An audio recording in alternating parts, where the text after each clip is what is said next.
Buenas tardes, les damos la bienvenida. Hoy iniciaremos con una sección especial del Radar Igualitario, porque queremos hablar sobre un fenómeno alarmante que está ocurriendo actualmente, y es un fenómeno que ha estado ocurriendo a lo largo de los años, que es el incremento de las violencias basadas en género a día de hoy, tanto en el espacio físico como en el espacio digital, que representan graves consecuencias para los derechos humanos. Para esto analizaremos casos recientes en España, El Salvador y México, y reflexionaremos cómo estas agresiones reflejan una crisis estructural de desigualdad, discriminación y exclusión. Para entender las violaciones a los derechos humanos que hemos reportado a día de hoy, es necesario mirar hacia atrás y reconocer la historia de resistencia que hay detrás de cada derecho.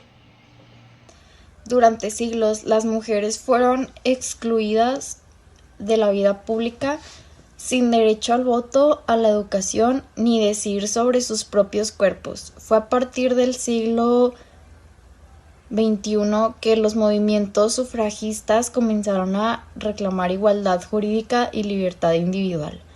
Algunos momentos históricos que podemos resaltar son que en 1948 la Declaración Universal de los Derechos Humanos reconoce la igualdad entre hombres y mujeres. Artículo 1 y 2.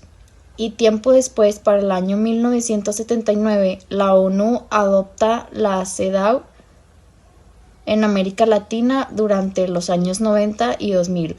Se afianza la lucha por los derechos sexuales y reproductivos y contra todas las formas de violencia. Algunos conceptos claves son: igualdad sustantiva. No basta con tener leyes iguales, sino con que se requieran condiciones reales de equidad. Perspectiva de género. Herramienta para identificar desigualdades estructurales entre hombres y mujeres. Interseccionalidad. Reconoce que las mujeres no viven la discriminación de la misma forma. Incluye su clase, raza, orientación sexual, discapacidad, etc. Derechos a la comunidad LGBT, visibilidad, resistencia y conquista. Durante gran parte del siglo XX, las personas LGBT fueron criminalizadas, invisibilizadas y patologizadas. La homosexualidad fue considerado un delito y una enfermedad en muchos países. De nuevo, algunos momentos históricos que podemos resaltar son: en 1969, con la rebelión de Stonewall en Nueva York, punto de partida del movimiento moderno de los derechos LGBT. En 1990, la OMS elimina la homosexualidad de su lista de enfermedades mentales. Y por último, en los años 2000, varios países aprueban el matrimonio igualitario y el reconocimiento de identidad de género y leyes de antidiscriminación. Conceptos claves: identidad de género, vivencia interna del género que puede o no coincidir con el sexo asignado al nacer. Orientación sexual, atracción emocional, afectiva o sexual hacia otras personas. Derecho a la autodeterminación. Toda persona tiene derecho a vivir de acuerdo con su identidad y no ser forzada a la normalidad impuesta.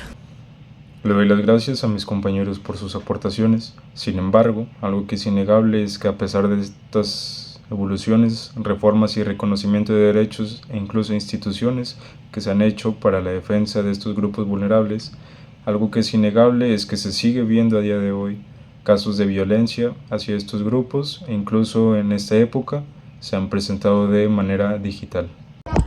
Así es, Axel.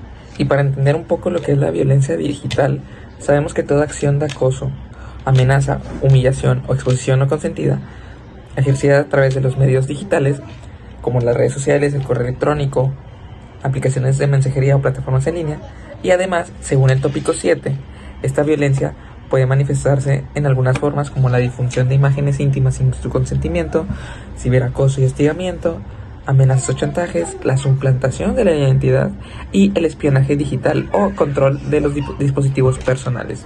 Estas agresiones no solo son triviales, sino que afectan también a la salud mental, que provocan el aislamiento, la depresión y la ansiedad, y en muchos casos obligan a las víctimas a abandonar los espacios digitales o incluso la vida pública. Gracias, Diego. Considero que esto es una prueba de que así como evolucionan los derechos para bien, como se busca una protección e inclusión para estos grupos vulnerables, también evolucionan las maneras en las que se genera daño. Con la exposición en redes sociales y general en Internet, la gente está propensa a sufrir agresiones, ahora tal vez no físicas, pero sí emocionales, que llegan a terminar muy mal. Entonces, antes de cerrar con el tema de las violencias por género o según tu orientación sexual, abordaremos algunos casos recientes y veremos cuáles son los derechos que fueron violentados. Así es, empezaré con el aumento preocupante de la homofobia en España. Es un hecho muy alarmante, pues se menciona que cada 5 personas LGBT han sufrido acoso en este último año. Las agresiones físicas y verbales han crecido en las calles y en redes sociales. Este fenómeno representa una clara violación a los derechos de integridad personal, a la igualdad y a la no discriminación. La violencia digital, tal como lo mencionamos, se ha convertido en una extensión del odio, afectando la salud mental y el bienestar de muchas personas LGBT. Otro caso es el de las mujeres lesbianas y trans, detenidas arbitrariamente en El Salvador. En este marco de régimen de excepción se han registrado detenciones sin pruebas de mujeres trans y lesbianas, sometidas a tratos crueles y sin derecho a una defensa. Estas prácticas constituyen violaciones de los derechos, debido al proceso, a la libertad personal y a la identidad de género. El uso del poder punitivo del Estado de forma selectiva y discriminatoria es una forma de violencia institucionalizada. Yo presentaré el caso de protestas contra la violencia transfeminicida en Ciudad de México. Este fue un suceso en el cual los colectivos LGBT exigieron justicia y tipificación del transfeminicidio como delito.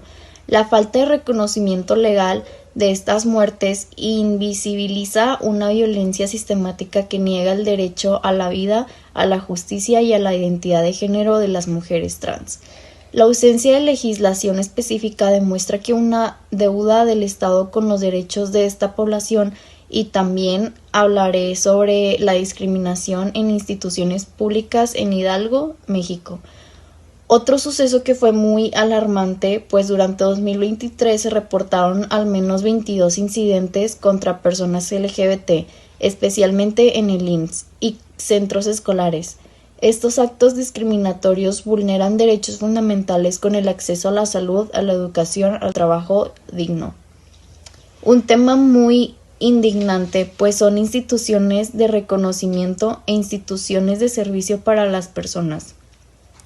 Y el hecho de que al acudir a una de estas instituciones y se les discrimine y niegue el servicio a una persona por su orientación sexual es algo muy desagradable. Con el último de los casos, la violencia simbólica y política contra activista lesbofeminista en Querétaro, donde la gestora cultural Sheila Caballero denunció acoso por parte de autoridades por su identidad lesbofeminista. Este caso visibiliza una violencia múltiple de género, simbólica, digital y política. El derecho a la libre expresión, a vivir sin violencia y a participar culturalmente fue vulnerado. Gracias compañeros por presentarme estos casos en los cuales se muestran violaciones importantes a los derechos humanos, violaciones que son expresión de estructuras profundamente desiguales de violencia digital, simbólica, institucional, física contra las mujeres y las personas LGBT, que reflejan una necesidad urgente de políticas públicas inclusivas, reformas legales y una verdadera cultura de respeto. Es fundamental reconocer que los derechos humanos no son negociables y deben garantizarse sin importar la orientación sexual, identidad de género o expresión individual.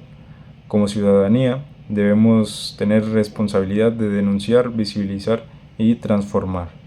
Entonces, hasta aquí esta sección especial del día de hoy en el Radar Igualitario. Agradecemos su atención y les invitamos a reflexionar, compartir y actuar.